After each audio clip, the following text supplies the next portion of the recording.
I'm so excited to be here, and I'd like to thank the organizers for inviting me to share with you where I'm at in my career development. This is my tenure year. So I haven't heard anything, which is the good sign.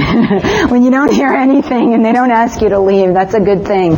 So it seems like yesterday that I was interviewing for my first faculty position, and I have a master's degree in exercise physiology and a PhD in physiology. I started my postdoctoral training at the NIH and realized that I wanted to be in academia.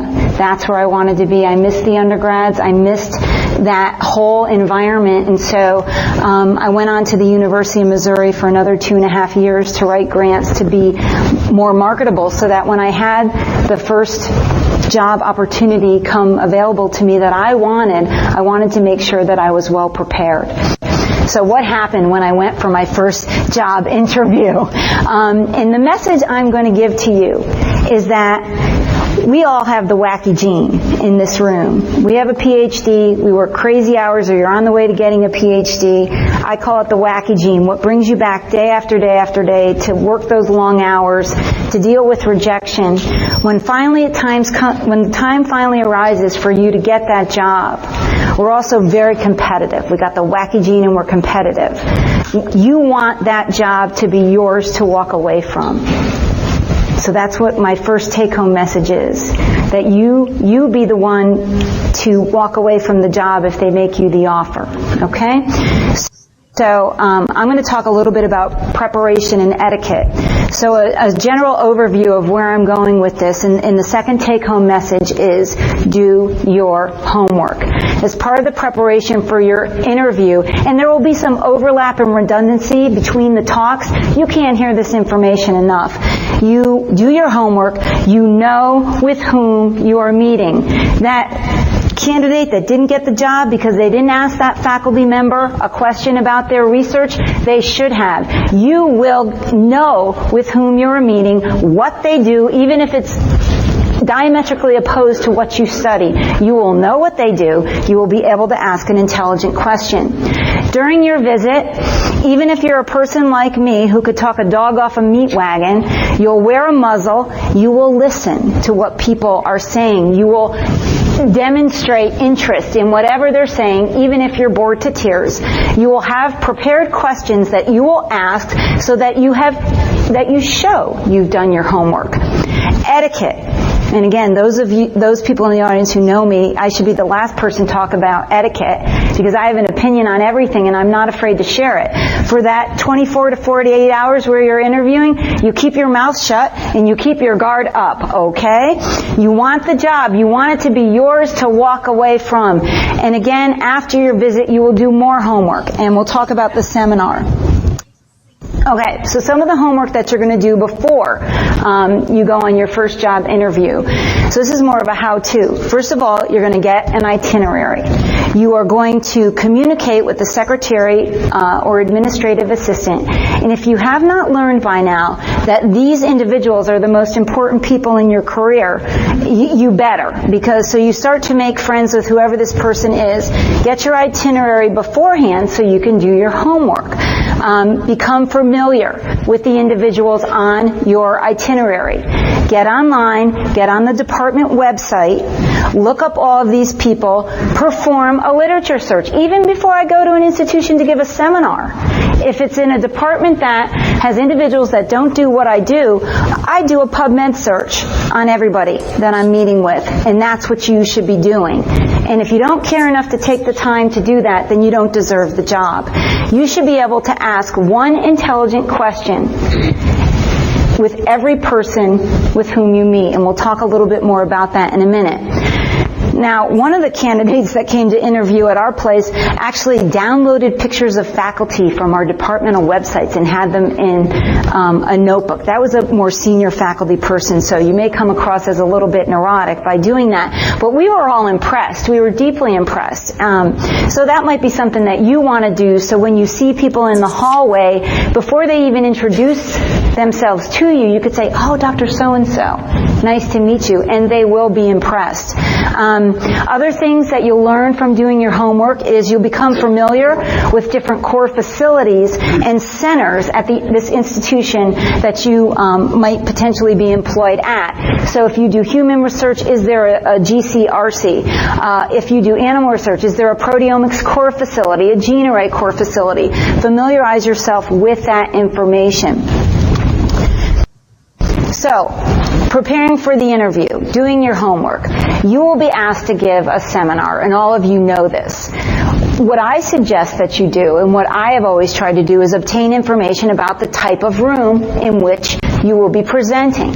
And this, again, you'll obtain this information from the administrative assistant or the search committee chair that you're dealing with. Is it a large room? Is it a small room? I think there's nothing more unnerving than preparing for a room like this and then walking into a small conference room that has 6 chairs in it, and vice versa. So you want to know what you're walking into so you're prepared to deal with that situation. And as the last speaker told you, know your audience and plan ahead. I'm a cardiovascular person. On Monday I was at Drexel giving a seminar. They were all neural control people. So I knew I'd better back up and define some things to make sure that they were on board and could follow the rest of my talk. Other things as part of the preparation before you go, I would suggest that you have a preliminary startup list ready. You may be asked for that during your interview, or you might be asked, what big ticket items might you need? And you should be able to articulate that. The startup list, you should have a preliminary list, and then you tell whoever asked you for that. You're determining what you need based on existing equipment available, and you'll get back to them. But you should have that ready to go. The other thing which I think is very interesting, and most people forget about, is that original CV that you submitted for that position, which might be loaded with typos or mistakes, or you took credit for your mentor's grant. Put yourself on. Just because your salary was paid by your mentor's grant doesn't mean that it belongs to you. And you're likely to be called on that. So double check the CV. Make sure you didn't take credit for something that you shouldn't have, because you will get called on it. And finally, what's a new and interesting idea, and I'm on a search committee for a junior faculty person, and we've done this, is in addition to the seminar, you might be asked to give what's called a chalk talk. So this is separate from the seminar, and basically you go to the blackboard, you write some hypotheses on the board, talk about some grant mechanisms that you might go for, because as the last speaker told you, you have to demonstrate independence. So in an academic institution, you'll be expected to develop your own lab and your own line of research that is separate and independent from your current mentor. So they may ask you, and we did this, and it worked very well, and this is the latest trend, because departments need to be sure they're making an investment in you. Are you truly independent? Do you have ideas for your first R01? Because even though we have a strong undergraduate teaching component at Penn State, it's a 4-year undergrad institution, I'm also expected to have an R01 and do a fair amount of research similar to my colleagues at the medical school. Okay, during your visit, listen carefully. You need, even if you're not interested, to pretend that you're interested. Okay? And the other thing about listening is to what is said and what is unsaid. You are on a fact-finding mission to be able to gather enough information to make a decision as to whether or not you could start your laboratory there, initiate a research career, have people to collaborate with, and is it a good environment for you? So listen to what is said and unsaid and be attentive. The other thing is to ask those questions. You need to be interested in your future colleagues. And don't forget, everybody that you meet with, they're going to be asked to evaluate you. I did that this morning. I met with a candidate for breakfast the other day, another candidate, and there was a whole evaluation. And when the candidate is disinterested, that gets transmitted back to the search committee. You don't want that to happen. So even if this person is not on the search committee, some examples of questions: what is the average teaching load? I'm teaching 2 classes this semester, but I knew that my teaching load was probably going to be 1 course a semester. If you're in a med school, it's probably 5 lectures a semester. I teach, 5 lectures a week the whole semester, this semester. So that's important information you need to ascertain in academia. You don't want to end up, coming to an institution and be saddled with 2 or 3 courses a semester. You'll never be able to compete in the research domain. Ask the individual that you're meeting with whom do you collaborate, to get an idea of who this person collaborates, what the spirit of collaboration is within department. How many students do you mentor? That's a great question. Master's students versus PhD students. In our environment, we mentor a lot of master's students. So you can ask that. The other thing, which goes back to doing your homework and the PubMed search, and this will impress the person with whom you're meeting. I read your recent paper in whatever. While this is not my direct area, I found it interesting. Can you explain? And once you ask a scientist a question about their research, they'll talk forever. But it shows that you did your homework. Now, the meeting with the department head, you will probably spend at least 1 or 2 of your meetings with the future department head. You need to realize that this is going to be your advocate. This is going to be the person you negotiate your salary with. You'll negotiate your startup funds. This is the person who's going to protect your research time during your first 5 or 6 years on the tenure track. So you want to establish a good relationship with this person early. Some questions that you should ask this individual is, where will you fit in the general scheme of the department? If you do animal research like me, and you go to a department that's all human, you have to scratch your head and say, why are they even interested in me? So that's a fair question to ask the department head. Where do you fit in? And then, what is your chair's vision for the department and new hires? So you ask the department chair, where they see the department going in the future. And then, of course, what type of position is this? Research, teaching, or both? Mine is research, teaching, and service. That's the average academic position. Probably 60% research, 30% teaching, and 10% service. And you should make the department chair articulate departmental expectations. And make them articulate what the research load is and what the teaching load is. Because while you don't understand this now, if you're doing too much teaching, you're not going to be able to do the research, and you're not going to get your work done in the 6 years, and you're not going to get tenure. So you need to make sure you're not walking into a landmine. Is it a 9 or 12-month appointment? At Penn State, at the main campus, appointments are 9 months. At our medical school, appointments are 12 months. This has implications for salary. My position is 9 months. I pay myself in the summer out of my grants. Other faculty teach to make extra money during the summer, so you can pay yourself 3 months of additional salary. Whereas in a med school, it's usually a 12-month appointment. So you need to ask the chairman that. Ask to see your laboratory space. If a department chair can't show you your laboratory space, you turn around and you run for the hills. Okay? And other people may disagree with that. Other senior people in the room may disagree with that. But that, in my experience and what I've seen other colleagues go through, run away, run away, run away. What else? What's the department policy on indirects or RIF allocation? Research incentive funds. At Penn State, grant indirects, there's an overhead on every grant. That money doesn't trickle down to the departments at Penn State. What the department chairs get is salary release. So if I cover 100% of my salary, so much of it goes back to my department chair, so much of it comes back to me to run my lab. So you need to have those discussions to find out what the policies are. You have to express enthusiasm for teaching. Okay? I love to teach, Dr. So-and-so. But you also need to very carefully ask, what's the buyout policy on teaching? Usually, if you cover about 30 to 40% of your salary, that buys you out of 1 or 2 classes teaching. So you need to find out what that policy is and what the philosophy is in your department, because some department chairs, they might not let you buy out. Again, career suicide, run away.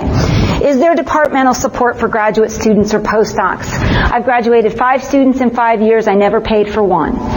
They were all supported through different departmental assistantships, training grants.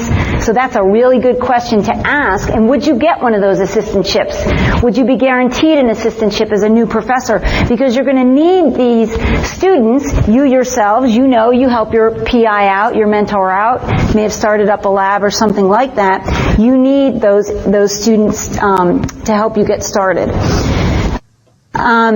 Meeting with the search committee. This could be very intimidating, but it doesn't have to be. And it's another opportunity to show you've done your homework.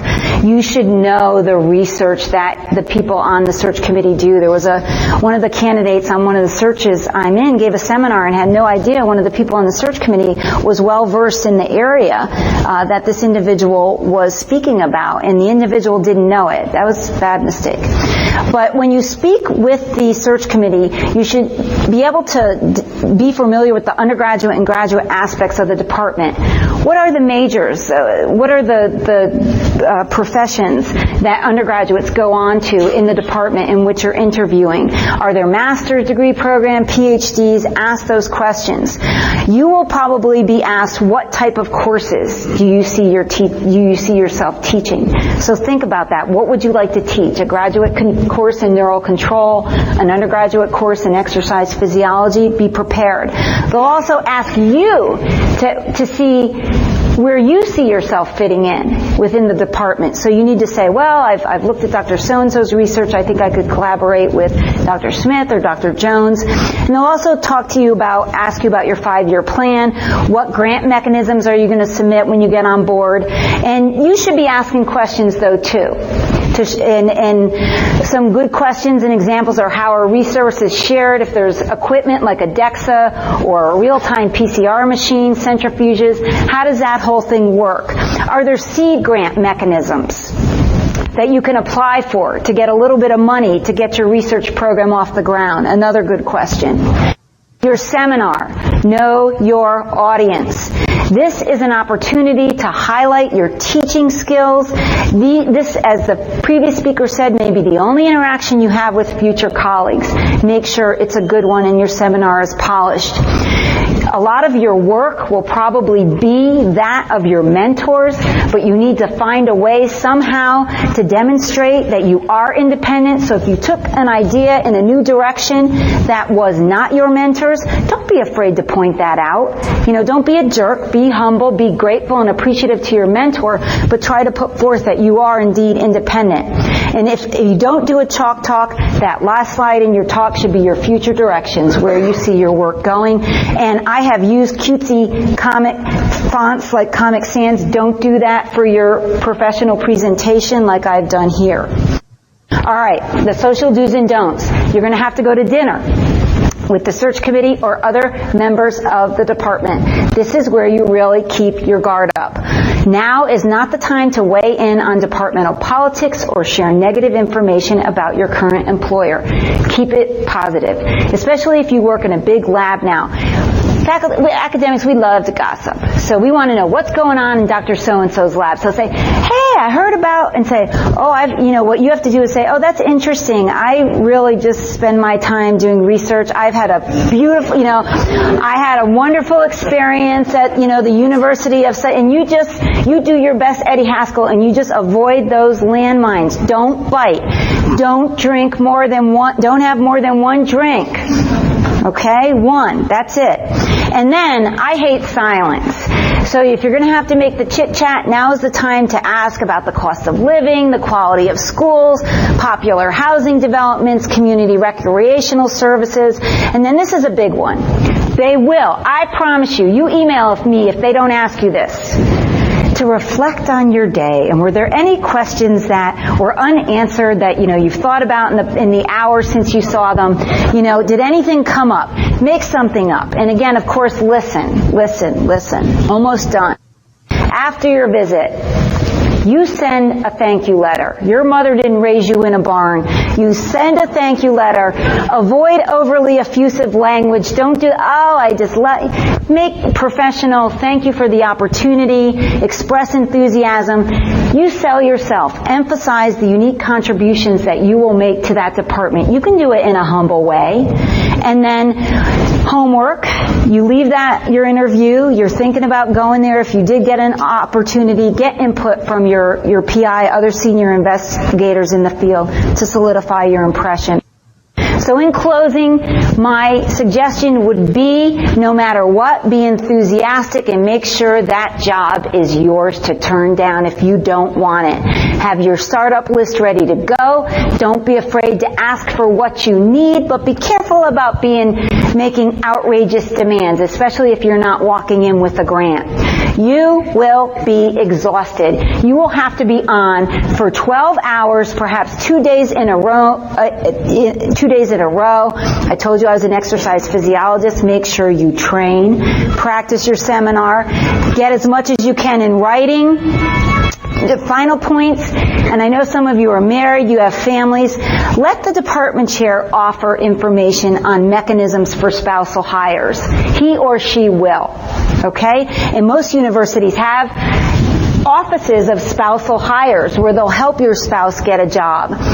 Most salaries in public institutions are a matter of public record. Penn State is not a public institution, but you let the PI, the department chair, tell you about what the salary is, and then in a subsequent visit, then you start the negotiation. And again, also let the department chair inform you in general about the promotion and tenure process at that institution. They will give you that information. You will not have to ask. So that's all I got to say. Good luck. Let the job be yours to walk away from.